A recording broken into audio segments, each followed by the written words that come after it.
Je vais commencer par remercier encore une fois Jacques et Gabriela de leur invitation et de l'organisation de ce très beau colloque déjà. Alors, il est d'usage dans les cultes du candomblé et de l'umbanda de commencer et d'ouvrir les cultes par des invocations à Eshu, entité de la communication avec les ancêtres, entre les mondes, entité de l'ouverture des possibles aussi. Donc je voulais commencer par cette œuvre, qui est par ailleurs la première à laquelle j'ai été confronté, de Celestino, Ignacio de Souza. Alors j'ai été confronté dans les archives de Ceres Franco, une galeriste, curatrice, critique d'art aussi, brésilienne, qui s'est installée à Paris dès les années 50 et qui a accueilli une bonne partie des artistes brésiliens de passage à Paris ou bien exilés de façon plus durable. D'abord chez elle, mais aussi de façon plus large dans sa galerie. Et donc, c'est au printemps 2023 que j'ai commencé à explorer cette collection et ses archives. Et cette œuvre m'a tout de suite attiré par évidemment son rose, particulièrement attrayant, presque fluorescent, le geste expansif comme ça du peintre sur le papier, et le contraste qu'il organise entre ce rose à la gouache et ce bleu très foncé, presque noir, de la deuxième partie de la figure. J'ai été attiré aussi par ce geste, ce mouvement en lutte de cette figure, et par son titre, évidemment, Nègre dans le monde, qui m'a frappé dès le premier coup d'œil. Ce qui me semble intéressant aussi dans cette œuvre, c'est la tension qu'elle organise, puisque cette figure qui semble s'avancer vers nous, tout en regardant vers derrière, paraît à l'étroit dans son cadre. Elle est comme dans un mouvement d'expansion, en essayant d'en tensionner les limites, d'ouvrir ses limites. Le point levé qui apparaît hors cadre, enfin qui serait hors cadre, et réapparaît comme ça dans un petit encadré à l'intérieur, comme une image dans l'image à l'intérieur du tableau, qui réinsiste comme ça sur ce geste revendicatif. Alors, au départ, je n'avais aucune information sur cet artiste, sur ses œuvres. Avec une recherche rapide sur Internet, il n'y avait aucune page dédiée, même avec quelques éléments biographiques qui permettrait éventuellement d'identifier ou d'en savoir un petit peu plus sur cet artiste, sur sa trajectoire, sur sa vie. Donc, pas de livre non plus consacré, pas de présence dans des catalogues, en tout cas pas référencé dans les bibliothèques. Donc j'ai été confronté d'abord à une espèce de visualité pure, avec les titres seulement. C'est d'autres œuvres qui sont aussi présentes dans la collection de Ceres Franco qui commençaient à être déjà un petit peu plus identifiables. Par exemple, ce diptyque Eshu, qui s'insérait peut-être plus facilement dans l'histoire de l'art brésilien, avec notamment la nouvelle figuration des années 60, à laquelle justement a été liée Ceres Franco. Elle en a été une actrice importante en organisant l'exposition Opinião 65 au MAM Rio. Et donc qui essayait de formuler une avant-garde ancrée dans la réalité brésilienne, dans ses inégalités aussi, en mettant sous tension l'image pop notamment, en la soumettant à des procédures de fragmentation, d'assemblage, de bricolage, en insistant sur la précarité de l'image et des matériaux utilisés, mais aussi dans leur potentielle reproductibilité, avec une palette de couleurs assez réduite, des couleurs franches aussi, qu'on retrouve sur cette œuvre par exemple. Néanmoins, certains éléments, même pris dans cette histoire de la nouvelle figuration brésilienne, me semblaient malgré tout assez étonnants. D'abord, les références aux cultures afro-diasporiques et afro-brésiliennes, la figure d'Eshu évoquée, mais aussi tout simplement ce trident, cette fourche à 3 dents, qui est son emblème principal, qui vient comme ça rythmer la surface et affirmer une présence symbolique quand même extrêmement forte qui n'est pas habituelle dans autres œuvres de la nouvelle figuration. La deuxième chose qui m'a frappé, ce sont les visages qui sont peints sur ces œuvres, et notamment ce visage central, port un peu princier, comme ça, très 19e siècle, que dans un premier temps, je n'arrivais pas à identifier. On retrouve d'ailleurs sur une deuxième œuvre où le visage est comme ça multiplié, reproduit sur plusieurs fois sur le même tableau. On retrouve là encore les couleurs extrêmement franches, les aplats colorés, et cet assemblage de différents fragments de peinture, potentiellement de réalité, éventuellement avec aussi cette fenêtre, cette vitre brisée en haut du tableau. Donc ce n'est que lors de séjours ultérieurs, dans les archives de Cérès Franco, et donc par une exploration assez lente et patiente, puisque ces archives ne sont pas classées, que j'ai retrouvé d'autres éléments qui m'ont aidé dans l'interprétation de ces œuvres. Et notamment ce texte, écrit par Celestino, et qui a été présenté, enfin, que j'ai retrouvé dans le livre d'or de l'exposition, et qui a donc servi d'accompagnement à l'exposition organisée à Paris en 1976 dans la galerie de Cérès Franco. Et ce qui me donne aussi l'occasion de vous donner un petit peu à entendre la parole de Celestino. Donc, il dit par exemple, le critique et le poète brésilien Ferreira Goulart notait que la forme est sociale et le contenu individuel. Mes formes s'inscrivent dans l'art contemporain universel, on pourra éventuellement discuter ce terme puisque je sais qu'il a été discuté hier, et les couleurs, les symboles, les signes sont marqués par la présence particulière, spécifique, de l'héritage africain transformé au long de son histoire sur la terre brésilienne. Donc dès le départ, Celestino s'inscrit ainsi dans une dialectique de l'universel et du particulier, une dialectique qui a été si présente et si marquante dans la formulation des esthétiques des mondes noirs et notamment dans la diaspora. Je pense qu'on peut le rapprocher ainsi de ce que Du Bois, par exemple, a appelé la double conscience, avec cette position à la fois à l'intérieur et à l'extérieur de la civilisation occidentale, ce qui serait ici l'art contemporain universel, mais aussi, je crois, d'un espace que Paul Gilroy a appelé l'Atlantique noir, un espace qui est marqué par l'histoire de l'esclavage et les processus de racialisation qui l'ont accompagné, mais dont les principales victimes, donc les esclaves et leurs descendants, ont su réinventer des pratiques culturelles dans l'exil, des imaginaires utopiques, et donc ce que Paul Gilroy appelle une contre-culture de la modernité. Je recite encore le petit texte de Celestino. « L'afro-brésilien que je suis est présent dans mon œuvre, non pas d'une manière anecdotique, pittoresque, superficielle, mais d'une présence existentielle, vécue, sociale. » Ce faisant, je crois que de dire cela en 1976, c'est une façon de mettre à distance tout un ensemble de discours qui ont été tenus jusque-là sur l'art afro-brésilien, et qui le reléguaient plutôt à des questions thématiques ou à des expressions mineures de populations marginalisées, populaires, et tout en déplaçant aussi cette catégorie d'art afro-brésilien des discours justement issus de l'anthropologie ou des études folkloriques vers la question d'une subjectivité noire, en l'occurrence. Une subjectivité qui est malgré tout façonnée par une histoire personnelle et collective, ainsi que par la conflictualité sociale.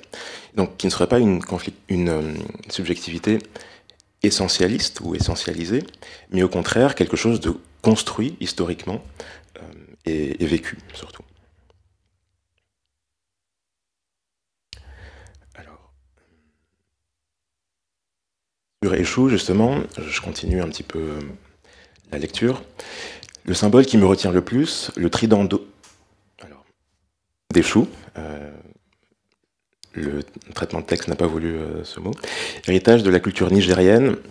Je pense que c'est une erreur ici, il faudrait plutôt dire nigériane, que les Yoruba ont apporté à mon pays. Eshu, symbole phallique par excellence, il porte en lui la terre et la lutte constante pour la renaissance, il donne la vie dans la mort. Les bien-pensants cherchent à éviter la présence dionysiaque d'Eshu. C'est pourquoi il est toujours en rébellion, mais il n'est jamais vaincu. Aussi bien dans le culte de l'Umbanda, où l'on trouve une grande partie de la classe moyenne, que dans le Candomblé, qui rassemble la partie la plus pauvre de la population, Eshu est révéré. Et pour moi, l'union culturelle de ces classes se fait précisément à travers Eshu.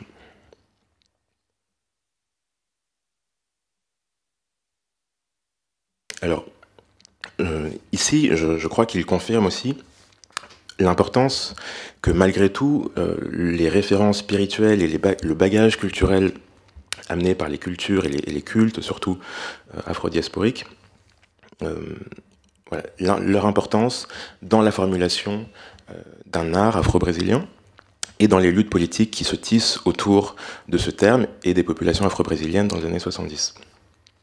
Eshu, dans la perspective de Celestino, serait donc une présence active dans le monde contemporain, une puissance d'anarchie surtout, de révolte face à l'ordre en place.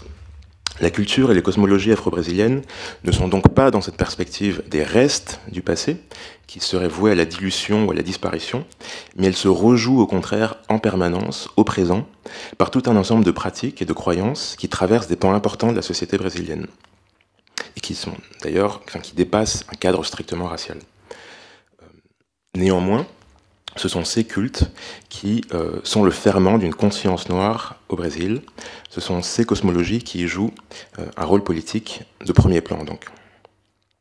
De façon très frappante, je crois, ce texte est rédigé à peu près au même moment que celui de Abdias do Nascimento, qui travaille lui aussi, mais depuis les États-Unis, à une politisation de l'art afro-brésilien et de la catégorie art afro-brésilien.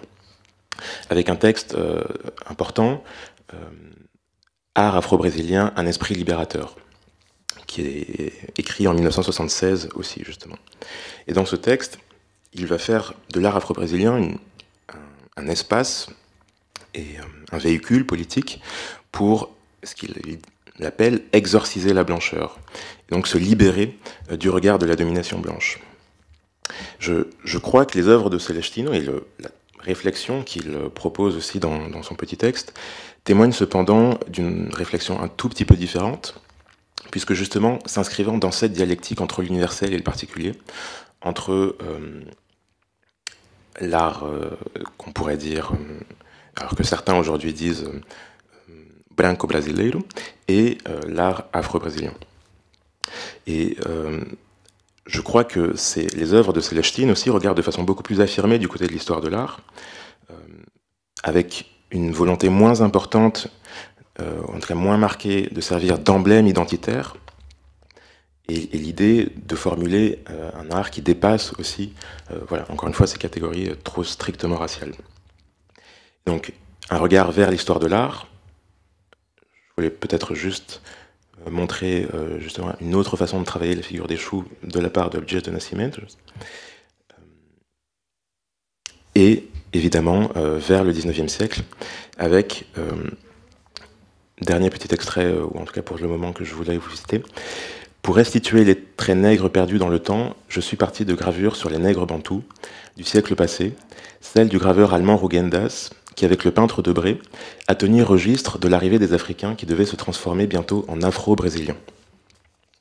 Et donc, c'est dans ce petit texte que j'ai trouvé finalement la clé de l'énigme de ces visages. Ce sont des gravures de Rugendas, tirées de ce livre publié en 1835. Alors on a évoqué rapidement sa figure. Donc Rugendas est un dessinateur allemand qui va passer une très grande partie de sa vie à voyager en Amérique du Sud.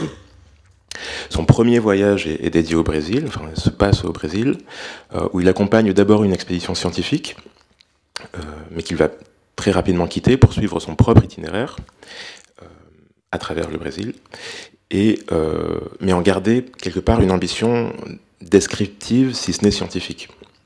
Il va réaliser ainsi plusieurs centaines de dessins, croquant ou parfois dessinant de façon très détaillée les régions traversées, ou en tout cas faisant comme si, puisque de retour en Europe, il s'arrête à Paris et va chercher à publier, à faire publier ses dessins, d'abord dans des publications scientifiques. Il va discuter notamment avec Alexander von Humboldt, mais c'est finalement Godefroy Engelmann, éditeur dont on a parlé aussi déjà, spécialiste de la publication de livres de voyage illustrés à ce moment-là, qui va publier son livre, Le voyage pittoresque dans le Brésil. Donc, cette fois-ci en 1835, donc un tout petit peu avant Debré, on a le voyage pittoresque et non pas pittoresque et historique. Dans ce livre, on a 98 planches, dessins, enfin gravures issues de dessins de Rugendas et 2 de Debré malgré tout. Je reste dans le thème, je crois. Et donc, assez rapidement, le livre obtient un succès assez important en Europe, même au Brésil, où il est plutôt bien accueilli. Mais c'est seulement dans les années 40 que Sergio Millier va le traduire et le publier au Brésil. Le livre est constitué de plusieurs volumes. Alors, je l'avais noté, mais je resterai très rapide. Ma mémoire me fait un petit peu défaut. Alors, dans lesquels on trouve d'abord des paysages, des régions qu'il traverse, donc surtout de la région de Rio, Sao Paulo, avec quelques petites excursions vers Bahia et le Nord-Est. Ensuite, une typologie ethnico-raciale.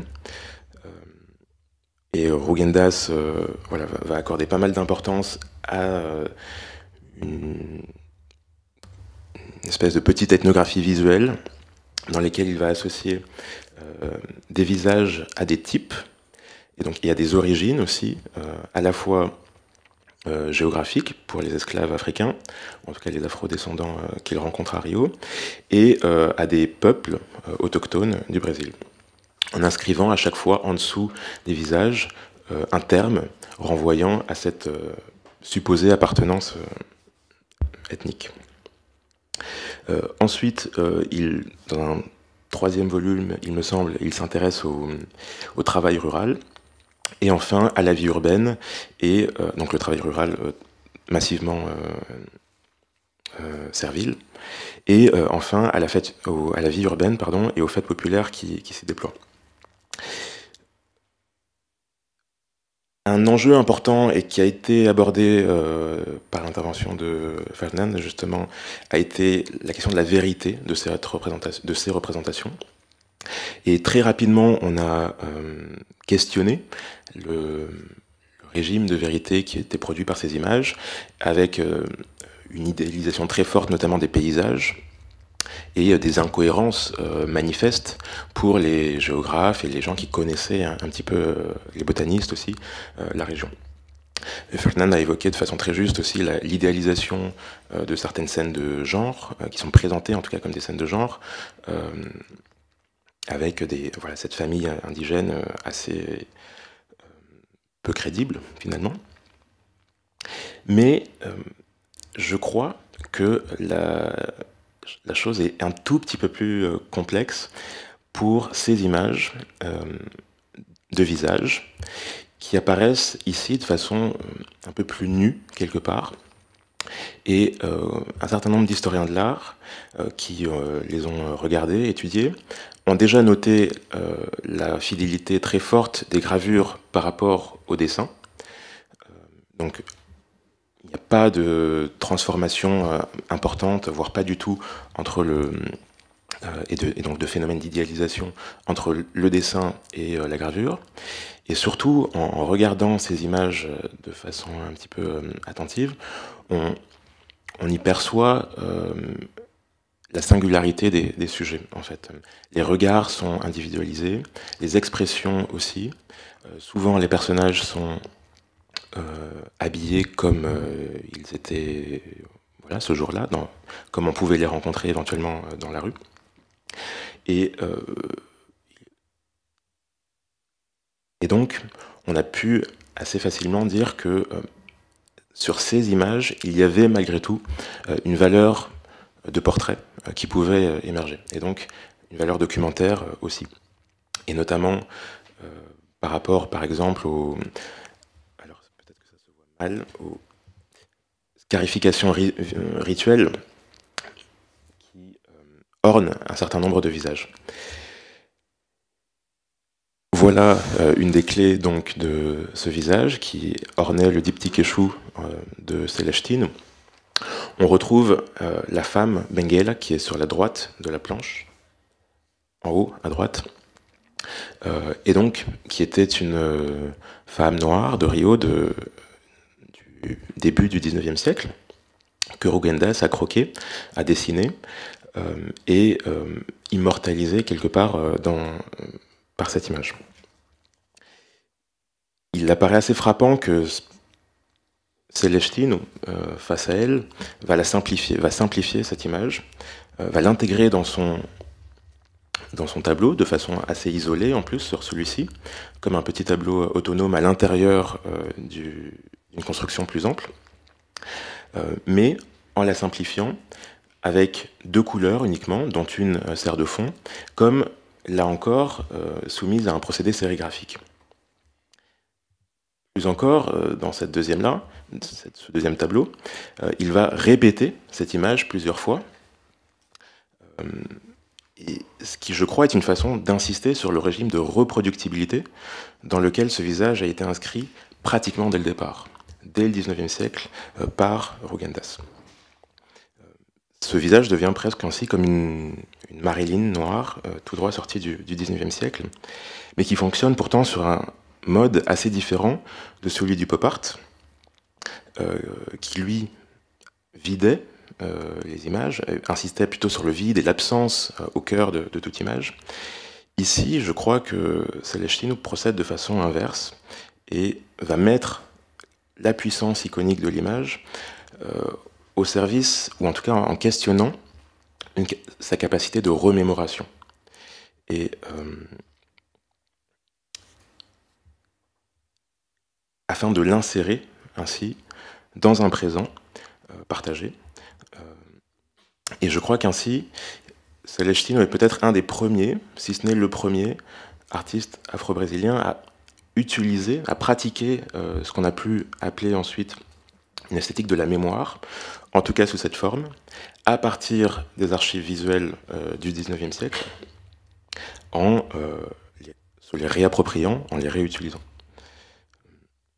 Je pense, cela dit, que cette volonté de remémoration opérée par Celestino est différente de ce que Toni Morrison, par exemple, a appelé la remémoire, qui évoquait les traumatismes générés par l'esclavage, les traumatismes transgénérationnels qui se transmettaient comme ça entre les toutes les générations issues de l'esclavage, avec des fantômes qui hantaient les subjectivités des descendants de cette histoire. Ici, les fantômes, au contraire, sont activement convoqués. Et le fait d'accoler ce visage à la figure d'Échou, à son trident, le fait de donner ce visage à Échou, puisqu'on retrouve aussi, en réalité, le visage de cet homme du Congo dans la figure d'Échou du premier tableau, de la première gouache que je vous ai montré au début. On la reconnaît à, encore une fois, les petits points blancs qui indiquent les scarifications rituelles du visage original, et tout simplement la forme du profil, et même l'entrée des cheveux sur le front. Donc donner ce visage à Échou, encore une fois, entité de la communication avec les ancêtres, entre les mondes, ne me semble pas du tout innocent. Se joue donc, autour de ces images produites par Rugendas, une série d'opérations aux dimensions à la fois spirituelles, éthiques, politiques, particulièrement fortes, je trouve, qui mobilisent une forme d'ancestralité, c'est-à-dire de reconstruction d'un lien au passé, tout en les projetant dans le futur. Et malheureusement, Franco n'a pas conservé l'ensemble des tableaux présentés dans cette exposition, mais on en a la liste. Et certains tableaux ont des titres assez évocateurs comme Rugendas, 21e siècle, post-Rugendas aussi. ce qui laisse assez songeur sur voilà, quelle était la proposition plastique derrière ces titres. Si Rugendas a fait de ces visages des types, je crois que leur réappropriation par Celestino dans les années 70 déplace ces enjeux, décale aussi. Et à travers son regard, je crois qu'on s'opère une espèce d'inversion des forces, puisque de visages associés et accolés à des types, on va passer, justement grâce à leur très forte individualisation, à un regard sur des sujets porteurs d'histoire. Et le fait que ces visages individualisés, encore une fois, soient accolés à des lieux d'origine, les inscrit en réalité, en tout cas à travers ce regard, dans des cultures spécifiques. Ce qui rompt aussi avec l'indistinction que le regard occidental peut jeter sur ces populations africaines, afrodescendantes. Et si le racisme, et notamment le racisme anti-noir, allié à l'idéologie de l'assimilation qui a été très forte au Brésil, coupe du passé ces individus, ces collectifs, en les empêchant aussi d'imaginer un autre futur que le blanchissement, les Africains représentés par Rugendas peuvent ici réémerger comme, encore une fois, voilà, des sujets porteurs d'histoire. Et c'est en cela, je pense, qu'ils peuvent prendre soudain une valeur d'actualité. Et leur dimension critique, malgré tout, venir sur le devant de la scène. Ces visages deviennent ainsi peut-être les témoins d'une histoire silenciée, selon le terme de Michel Rolf Trouillot. Ce qui apparaît aussi, je crois, assez fortement dans cette dernière œuvre, qui cette fois-ci n'est pas conservée par... je crois que j'ai fait une erreur, il me semble qu'elle n'est pas conservée par la coopérative Thérèse Franco, mais j'ai réussi à la retrouver par d'autres biais, et qui organise, encore une fois, un espace extrêmement complexe, tendu, notamment par, encore une fois, ce symbole d'échoue, ce trident, et avec comme deux versants, autour de structures géométriques aussi, avec d'un côté des médaillons où ces visages, encore une fois, apparaissent de façon simplifiée, là encore. Donc on retrouve par exemple le profil de cet homme du Benguela aussi, la figure de face de cette femme Monjolo, et donc ces visages isolés, individualisés, qui s'opposent à ces figures anonymes qui longent les murs des villes et comme pris dans les raies d'une rationalité aliénante. Et ce qui fait, là encore, écho, pour revenir un petit peu aussi au point de départ, à des logiques assez proches et des réflexions assez proches menées dans le cadre de la nouvelle figuration brésilienne, avec la question de l'anonymat urbain et des processus d'aliénation qui lui sont liés, avec un processus d'urbanisation extrêmement fort et chaotique au Brésil à cette époque-là.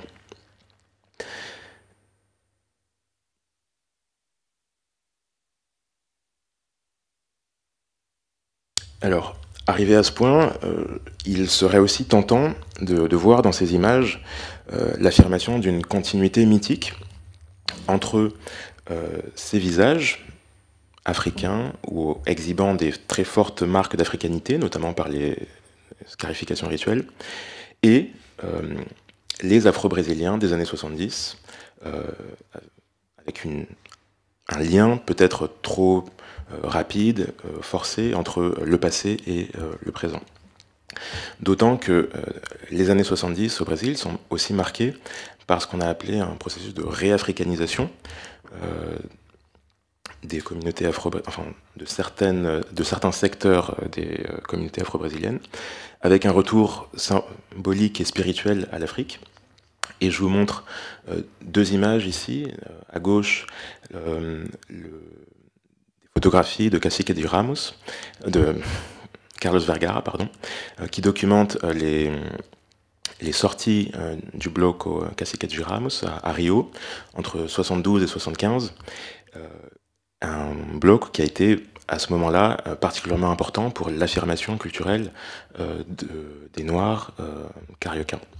Avec sur ces trois figures, le terme poder, qui fait évidemment référence au Black Power des années 70.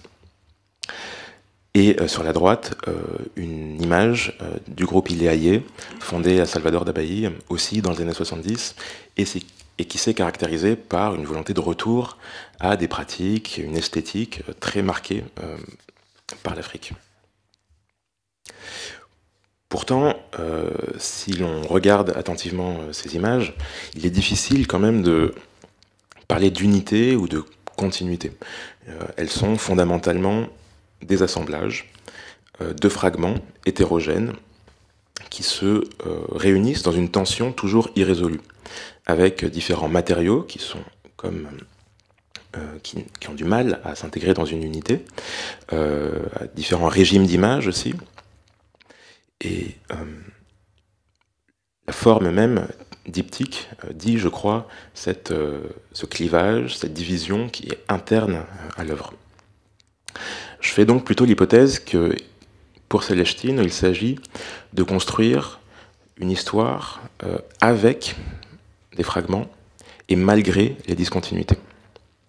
Une histoire qui n'aurait donc rien de linéaire et qui ne pourrait se dire, au contraire, ou se montrer que sous des formes fragmentaires. Échou, comme dit encore une fois, est une figure de désordre. Il peut difficilement donc être mis au service d'une logique de restauration. Et Celestine insiste là encore, alors, bon, je le relis peut-être rapidement pour vous montrer aussi la recherche plastique qui est liée à ces questions mémorielles et dans une certaine mesure identitaire. Ma peinture se refuse à être un simple répertoire. Elle est la mise en œuvre de ces données, donc culturelles, dans la recherche de la peinture proprement dite. La toile à sac en chanvre que j'utilise est un élément important dans la vie quotidienne des Noirs. Et dans mes œuvres, elle a la même fonction qu'une couleur, qu'une forme. La toile en sac en chanvre est parure et vêtement des masses pauvres. Elle protège du froid. Par hasard, j'ai trouvé plus tard dans la sculpture africaine la présence de cette même toile à sac. Alors, d'autres œuvres que j'ai réussi à retrouver dans les archives, mais qui s'éloignent peut-être un peu du sujet, je me montre mais je passe. Et pour terminer, justement sur la dimension aussi, en tout cas temporaire, sur la dimension politique de cette recherche, pour vous montrer aussi que tout est extrêmement cohérent dans la réflexion de Celestine. Tous ces cultes non occidentaux ont une fonction de libération du corps et de l'esprit contre les répressions sexuelles et culturelles d'une société encore victorienne et paternaliste. Alors, j'aimerais aussi terminer malgré tout par dire qu'il m'apparaît particulièrement cruel que cet effort pour réactiver la mémoire de certaines images ait été recouvert par un oubli si profond, puisque depuis cette exposition chez Serge Franco, il y en a eu d'autres, mais aujourd'hui, la mémoire de Celestine n'a pas été préservée et son œuvre a plutôt disparu des radars. Depuis que j'ai retrouvé sa trace, donc, je me suis adonné à une lente reconstitution d'une archive pour essayer d'en reconstituer la trajectoire et d'en reconstituer aussi le sens. Un élément important a été de trouver un assez long texte qu'il a publié dans la revue Lampion e Skin en 1979, donc une revue alternative publiée au Brésil, alors qu'il est en France, et dans un numéro justement dédié aux questions afro-brésiliennes au moment de la redémocratisation. Donc on y lit que Celestine est né en 1935 dans une favela du centre de Rio, dans une famille plutôt pauvre donc, mais qu'il a réussi à s'élever socialement par l'éducation, en intégrant de façon un peu difficile, mais en l'intégrant malgré tout, un collège, enfin le meilleur lycée de Rio, le collège de Dom Pedro II, en y réalisant donc une partie de ses études, en intégrant ensuite l'école municipale des Beaux-Arts et l'atelier de Iberê Camargo, un peintre expressionniste assez reconnu et important, qui enseignait à ce moment-là près de Urca. Dans les années 60, il circule dans les mouvements culturels contestataires, participe à plusieurs expositions collectives et va surtout réaliser des décors pour le théâtre, et notamment le Teatro de Arena, une compagnie de théâtre engagée, très importante dans l'histoire de la résistance à la dictature.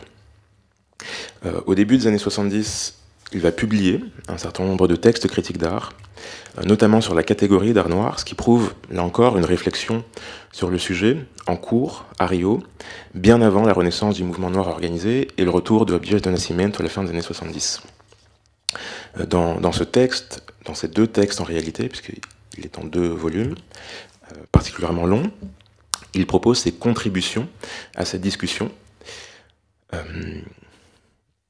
D'abord en discutant les catégories employées, art noir, art afro-brésilien, art des noirs, mais en inscrivant surtout ces pratiques dans une histoire particulièrement longue, en remontant jusqu'aux peintures murales de la préhistoire retrouvées en Afrique, sur le continent africain, et une géographie aussi assez large, puisque elle se déploie bien au-delà du continent africain, en allant vers l'influence de l'art nègre pour Picasso, mais en allant aussi vers les liens entre le jazz et l'abstraction, chez des artistes afro-américains notamment. Par exemple, il cite Sam Gilliam.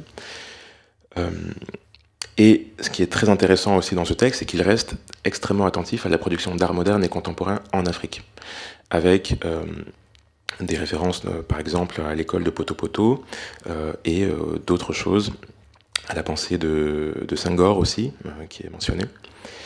Et donc c'est dans ce cadre élargi que doit, selon lui, se réfléchir l'art afro-brésilien, qu'il délie dans le même temps d'une assignation raciale trop stricte, puisque pour lui, cet art afro-brésilien est avant tout un dialogue avec les valeurs éthiques et esthétiques issues de l'Afrique, mais qui se sont ensuite déployées, encore une fois, dans une géographie beaucoup plus large. Au Brésil, ces pratiques s'ancrent dans des pratiques populaires au départ, et c'est par ces pratiques populaires justement qu'elles ont pu circuler bien au-delà des catégories raciales strictes.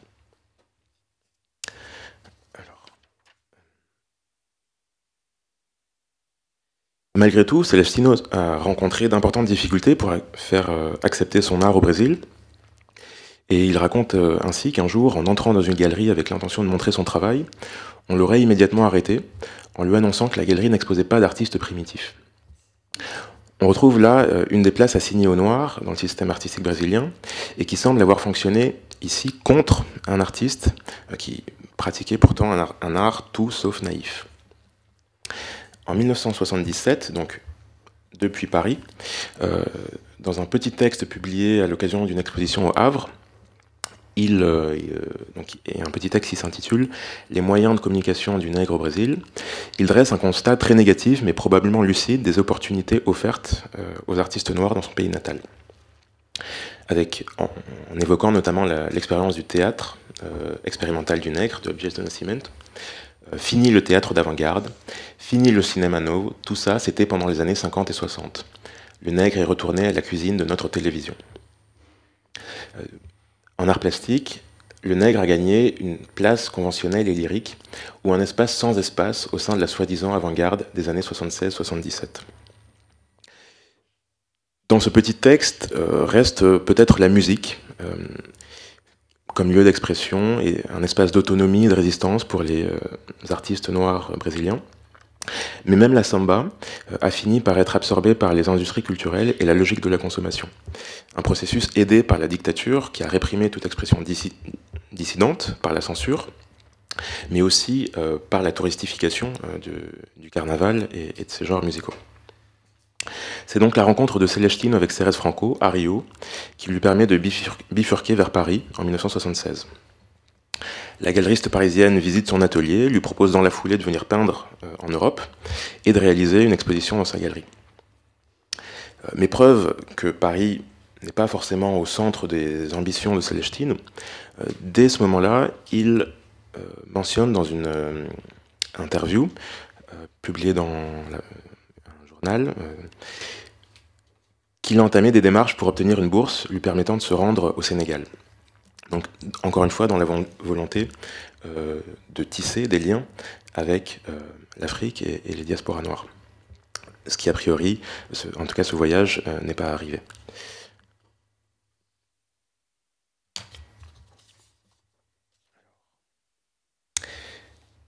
Installé à Paris pendant près de 20 ans, Celestino n'y a connu qu'un succès très relatif. Il y est exposé régulièrement, mais dans des espaces périphériques de l'art contemporain. Autour de lui, on retrouve néanmoins d'autres artistes afro-brésiliens. On reconnaît ici au fond Nana Vasconcelos, par exemple, donc surtout des musiciens en réalité. Sur d'autres photos, on le voit avec Martinho da Vila, qui passe aussi un temps à Paris au milieu des années 70. Paulo Moura, qui est un saxophoniste important aussi.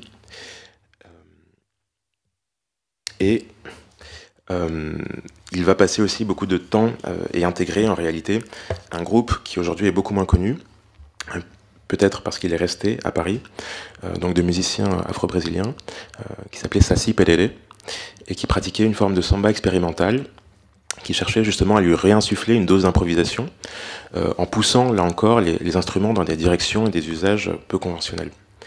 Le groupe, tout en revendiquant une pratique ancrée dans la tradition, ce qu'ils appellent un samba raïch, donc authentique, traditionnel, refuse de le figer dans une forme canonique et cherche au contraire à retrouver sa dimension contre-culturelle. Et au-delà de la diversité des médiums utilisés par tous ces artistes, donc musicaux, plastiques, ce que je crois qu'on peut observer dans ces sociabilités, c'est un engagement fort envers les différentes formes d'expression artistique et culturelle des Noirs brésiliens, mais aussi un refus de tout enfermement de cette culture dans le local. Dans une chanson de Martinho da Vila, justement, qu'il appelle Claustrophobie, il affirmait que les fenêtres s'étaient ouvertes sur le monde et que la samba était désormais vouée à se diffuser et faire chanter partout sur sa route. Ce qui passait notamment par l'intensification des dialogues avec des artistes africains et des diasporas noires de par le monde. Et dans le cadre de Celestine, cette volonté s'est notamment manifestée par des liens avec des artistes antillais à Paris, musiciens aussi, puisqu'il va réaliser en 1983 la couverture de la pochette de l'album de Kassav Passeport, donc un groupe qui à ce moment-là est en train d'inventer le zouk, un genre musical qui va connaître un succès fulgurant à partir de l'album suivant, en 1984, et ce qui l'amène aussi à participer à des activités carnavalesques en Guadeloupe, dont vous avez une trace sur la droite, avec un article mentionnant son passage là-bas. Et ce qui, là encore, produit des embranchements qui seraient intéressants d'étudier, je pense. Des dialogues qui se poursuivent aussi à Paris, avec par exemple cette exposition qui a eu lieu à Beaubourg en 1985, où déjà étaient réunis des artistes issus des diasporas noires vivant à Paris. Et Celestine, cette fois-ci, y était présenté. Vous avez sur la droite une image de l'émission Mosaïque, produite par la télévision française, et qui s'intéressait justement à ces cultures issues de l'immigration.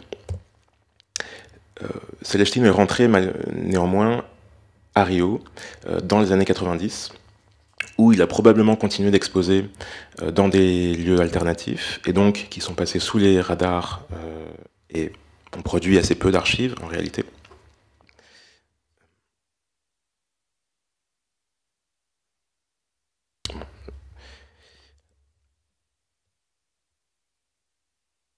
J'ai aussi été particulièrement meurtri par le fait d'avoir retrouvé la trace de sa femme, avec qui il a vécu à Paris. retrouver sa trace à travers un événement particulièrement difficile pour un historien de l'art qui recherche des archives, puisque sa maison a subi une inondation désastreuse, avec plus d'1,80 m d'eau qui est rentrée et qui a ravagé la maison et détruit, ou en tout cas endommagé, une bonne partie des œuvres qu'elle conservait de l'artiste, et probablement aussi des archives. On voit d'ailleurs au mur des traces un peu plus blanches qui, à mon avis, marquent la présence manquante des œuvres, potentiellement de Célestino.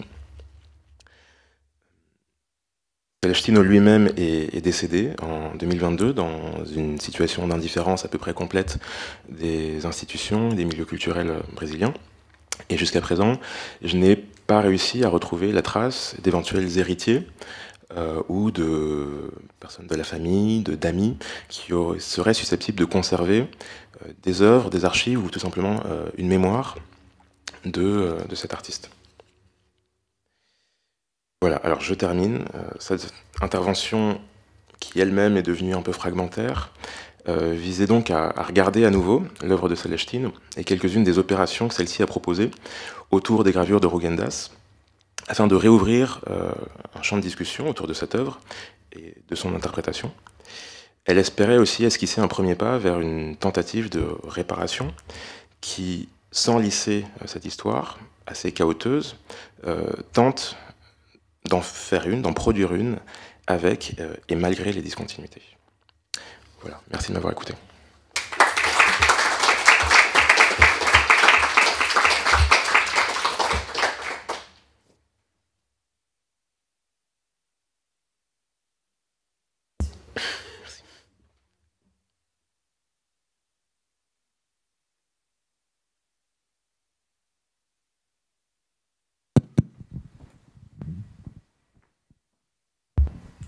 Bon, merci, je ne connaissais pas de tout ça, c'est une très belle découverte.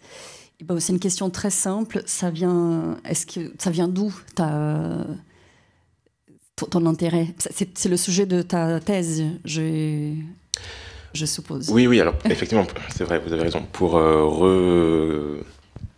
situer un petit peu ce travail, en réalité, moi je travaille sur des trajectoires d'exil d'artistes brésiliens pendant la période de la dictature militaire.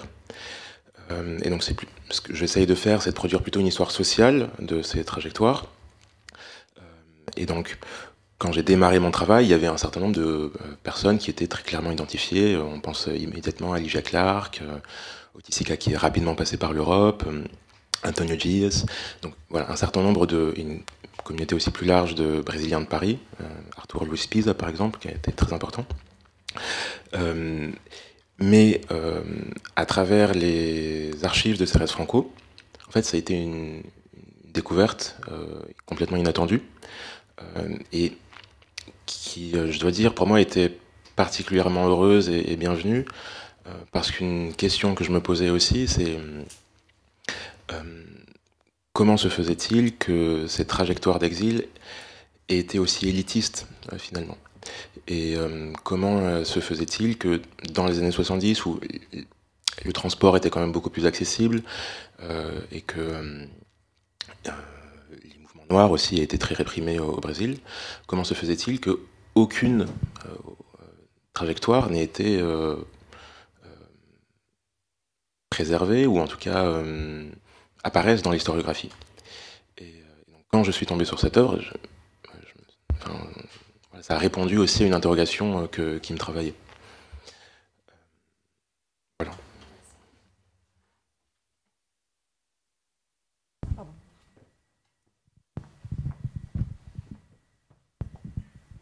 Merci beaucoup, Kylian. C'est toujours un plaisir de t'écouter. Alors, j'ai deux questions. Une qui revient à ce que tu viens de dire par rapport à l'exil élitiste au Brésil.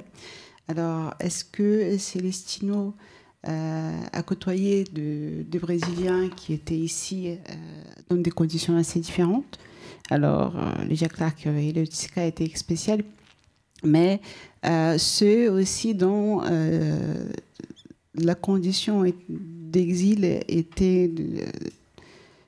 était précaire par des questions financières qui ne passaient pas par la question ethnique. Alors, tu sais, Gautran était là, il était oublié pendant un certain temps, mais même lui a eu une certaine répercussion. L'autre question, c'est de quelle façon il est créé un peu en contraste avec Abdias do Nascimento. Alors, comment c'était cette relation? Est-ce que c'était attendu? Est-ce qu'ils se sont retrouvés? Comment il voyait aussi la question du travail artistique? Parce que Abdias, à la fin, la question d'insertion historique dans l'art national, on peut enlever du travail d'Abdias do Nascimento. Je dis, même dans la question de la nouvelle figuration, Abdias do Nascimento, il garde quand même des symboles de la culture afro-brésilienne sans faire un travail particulier pour s'inscrire dans une transformation des techniques comme fait Celestino. Je pense que c'est ces deux questions. Merci. Merci beaucoup pour tes questions. Alors, d'abord, ces liens avec les autres, avec d'autres exilés, avec d'autres artistes brésiliens à ce moment-là à Paris, c'est très difficile de répondre précisément à cette question parce que justement il n'y a pas d'archives, ou en tout cas pas d'archives personnelles jusqu'à présent, et que aucun des artistes sur lesquels j'ai travaillé ne le mentionne à aucun moment. Et alors c'est une question que j'aimerais poser à une personne en particulier, à Carlos Zilio, qui était à Paris pendant les mêmes années et qui aurait pu le rencontrer dans l'atelier de Ibele Camargo, parce qu'ils l'ont côtoyé au même moment. Et donc, voilà, maintenant que j'ai un petit peu de savoir, de connaissances sur Celestino, j'aimerais poser la question à Carlos Zilio, mais je l'ai déjà rencontré, il ne m'a jamais parlé de Celestino. Donc je crois que pour répondre à cette question, pour l'instant, la seule chose que je peux faire, c'est mentionner la galerie de Cérès Franco, en réalité, qui a été un lieu assez intéressant où que fréquentaient différents secteurs des artistes exilés brésiliens. Puisque Ligia Clark, par exemple, connaissait Cérès Franco assez bien, elle se rendait à certains de ses vernissages. Sur les livres d'or, justement, on peut retrouver sa signature. Mais pareil, aucune mention de Celestino dans, en tout cas, les archives que j'ai pour l'instant consultées de Ligia Clark. Donc, moi, j'ai l'impression qu'il a plutôt été à l'écart de ces sociabilités-là, et que les sociabilités que lui a construites concernaient surtout des Afro-Brésiliens, en réalité. Et dans ce cadre-là, alors j'ai mentionné pas mal de musiciens, mais on pourrait évoquer aussi Ari Cândido, qui a été un photographe et qui essayait aussi de faire un peu de cinéma aussi, qui était présent aussi dans les mêmes années, et Zosimo Bulbul. Et pour le coup, alors, qui est décédé lui aussi, mais j'aimerais beaucoup interroger sa veuve, par exemple, pour savoir si, voilà, est-ce qu'elle a des souvenirs, une mémoire de ces années parisiennes. Sur la question de la relation à Abdias do Nascimento, elle est très difficile. J'ai pas encore assez d'éléments. Elle existe, parce que Celestino est mentionné dans le texte justement de Abdias, Art afro-brésilien, un esprit libérateur. Un texte a été republié notamment dans l'anthologie du MASP, sur l'anthologie afro-brésilienne, sur l'art afro-brésilien, mais où aucune information biographique n'est donnée pour Celestino, alors que pour d'autres artistes, on essaye de donner au moins les dates de naissance et de mort. Là, visiblement, on était confronté à un manque en fait, d'informations, d'archives, encore une fois. Donc, ils se connaissaient. Quand Celestino revient au Brésil, il revoit Abdias. Et cette photo, justement, est publiée dans une revue, TOT, qui est publiée par Abdias do Nascimento quand il est parlementaire. Et donc, qui essaye d'interviewer, de proposer des textes autour justement de la culture et de l'histoire afro-brésilienne. Et Célestine a un entretien dans cette revue, donc, au milieu des années 90. Et dans cet entretien, il évoque rapidement la figure d'Abdiel de Nascimento, il en dit plutôt du bien. Mais il y a un différentiel de pouvoir aussi énorme entre les deux à ce moment-là. Donc c'est difficile d'en savoir plus. Moi, j'aimerais bien explorer les archives d'Abdiel, en fait, à l'IPAF. Pour l'instant, c'est pas évident. Voilà. Merci infiniment, Kylian. J'ose même pas imaginer dans quel état d'esprit tu es, donc je suis très très admiratrice de cette présentation. J'ai été touchée et interpellée par la manière dont les questions de oubli et de présence se déclinent à travers ta présentation. Et je pense que ma question va un peu dans cette direction pour la ramener au sujet du colloque. Par rapport au lien de Rugendas. Donc, on a vu des images de Debré qui sont très connues, presque trop connues, surexposées, bien présentes, dont la trace est évidente. Et là, on a peut-être une image où le lien est peut-être un peu moins évident, même un peu moins connu. Donc, ça revient un peu à la question du public que j'avais complètement oublié de poser à Fernanda, donc à qui s'adressent ces images, mais peut-être pour en faire une question un peu plus générale par rapport à cette idée de reprendre un archive. Donc pour qu'il y ait reprise, il faut qu'il y ait connaissance de l'archive. Ou alors c'est une reprise qui rend un archive visible ou présent. Comment est-ce que tu qualifierais ce lien ?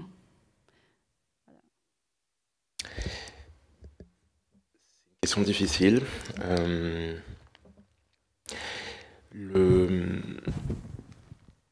Alors, Sergio Millier, justement, a traduit le livre de Rugendas et l'a publié dans les années 40.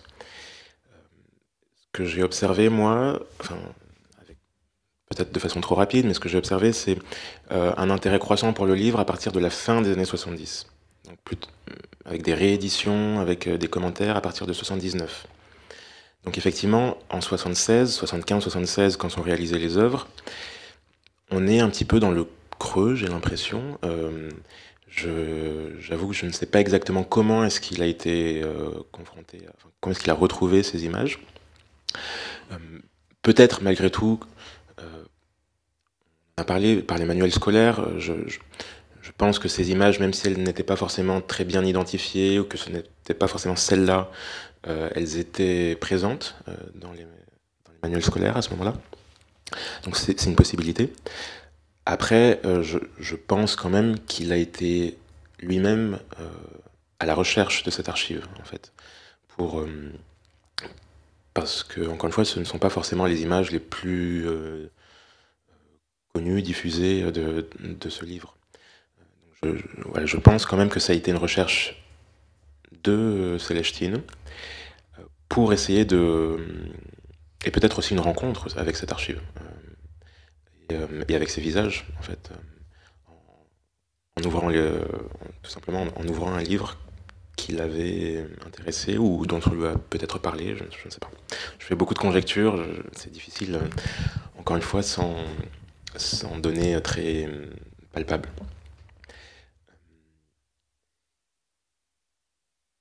Voilà, et ensuite, par rapport à la mémoire, l'oubli, je ne pense pas qu'on puisse dire que l'œuvre de Celestino ait réussi à sortir de l'oubli ces figures, puisqu'elles ont surtout déjà été présentées à Paris, donc à qui est-ce qu'elle parlait avant, a priori à un public parisien. Et ça d'ailleurs, il en parle un petit peu, qu'il a été... voilà, un petit peu... la réception par le public parisien a été difficile. Parce que justement, les symboles qu'il mobilise n'étaient pas compris. Avec ce trident, il le dit, on ne pense pas à Échou à Paris, on pense à Neptune. Ce qui bouge évidemment le sens. Et évidemment, ces visages étaient encore moins compris à Paris. Donc, une réception difficile, enfin compliquée, difficile. Et comme il n'y a jamais eu de rapatriement de ces images, de ces tableaux, de ces œuvres vers le Brésil, en tout cas jusqu'à présent, eh ben, elles sont restées dans cette zone un petit peu d'indéfinition, de flou, propre de l'oubli, justement. Oui, je voulais vous... En fait, c'est exactement dans la suite de la question qui vient de vous être posée, parce qu'en fait, c'est un problème qui se pose souvent aux historiens, et pas seulement aux historiens de l'image, ça peut être aussi des textes. C'est-à-dire que s'il n'y a pas de commentaires qui accompagnent l'image, on ne peut pas faire l'hypothèse a priori que le regardeur sait de quoi il s'agit. Et donc, la question, c'est de savoir quelle valeur il faut accorder à la dimension documentaire d'aller chercher dans ce recueil et le sens qu'on peut leur donner. Parce que le regardeur ne peut certainement pas, enfin, sauf à être un érudit lui-même, mais donc être vous-même en quelque sorte, il n'y a que vous qui voyez ça, à dire vrai, spontanément. Enfin, au terme d'un travail, mais le regardeur dans la galerie ne voit pas ce que vous avez vu. Et donc, ça pose un problème de méthode.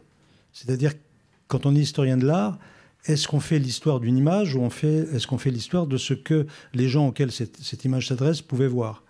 Je donne en parallèle juste un exemple, parce que j'étudie des périodes différentes de la vôtre, pas du tout le XXe siècle. Quand on travaille sur une société chrétienne, on est obligé de connaître les évangiles. Mais qu'est-ce que ça veut dire, connaître les évangiles? Connaître les évangiles, ça veut dire essayer de comprendre ce qui s'est écrit au moment où c'est écrit et ce que pouvaient en comprendre les gens à qui ça s'adressait, c'est-à-dire vers 120, 150 après Jésus-Christ. Bon. Et une fois que vous avez cette connaissance-là, qui est une connaissance que vous allez puiser auprès de spécialistes de l'Antiquité tardive ou du premier christianisme, vous ne pouvez rien en faire. Parce que les gens dont vous parlez quand vous êtes, regardez la société du XVIIIe siècle, par exemple, n'ont pas la connaissance que vous avez acquise sur ce qu'est la réalité des évangiles.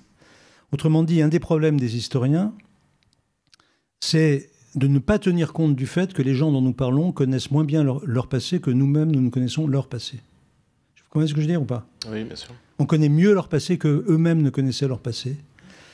Alors, évidemment, les historiens ont l'habitude, parce que ça, c'est la facilité de dire, nous savons éviter la téléologie, l'anachronisme, etc. C'est-à-dire que nous en savons plus sur l'avenir des gens que ce que les gens ne pouvaient savoir d'un avenir qu'ils ne pouvaient pas connaître. Mais on oublie une chose, c'est que les gens ne connaissent pas non plus leur passé. En tout cas, pas autant que les historiens connaissent leur propre passé. Et du coup, ça pose des problèmes d'interprétation du sens de leurs images qui peuvent être tordus par le fait qu'on en sait trop, en fait. Et peut-être que, ce n'est pas du tout une critique de ce que vous faites, mais il y a un moment donné où il y a un décalage, c'est-à-dire que le fait que vous ayez retrouvé l'image, qu'est-ce que ça nous dit de ce que cette image elle-même, là, celle de Célestine, a pu produire dans les regardeurs auxquels elle s'adressait? Vous voyez? Donc c'est un problème, c'est quand même... je n'ai pas la solution, mais c'est assez... Arriver à se débarrasser du passé, c'est aussi une opération qu'en historien on doit faire. Oui, alors, par rapport à la distinction que vous faites entre l'image et ce qu'elle advient dans le regard, quelque part, je ne vois pas de contradiction, en fait, entre les deux. Ce sont deux moments, et donc ce sont aussi deux méthodes différentes à mobiliser. Passer dans le regard du public parisien, je l'ai un peu évoqué, je pense qu'il y a eu un grand malentendu, en fait, et effectivement, la connaissance, et même le bagage culturel, la perspective, n'était pas forcément la plus proche, la plus appropriée pour percevoir la proposition de Celestino. Après, il me semble quand même que Celestino, par contre, lui, est un artiste lettré, cultivé, qu'il a fait des recherches, et que ces recherches, elles sont présentes dans l'œuvre. Elles sont comme des... il y a un sens potentiel et aussi une ouverture aussi de cette œuvre qu'il est possible aujourd'hui de regarder.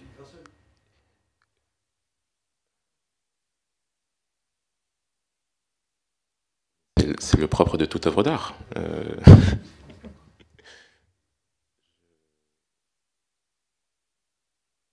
Et par ailleurs, je crois que ces œuvres, malgré tout, ont des qualités plastiques, au-delà de...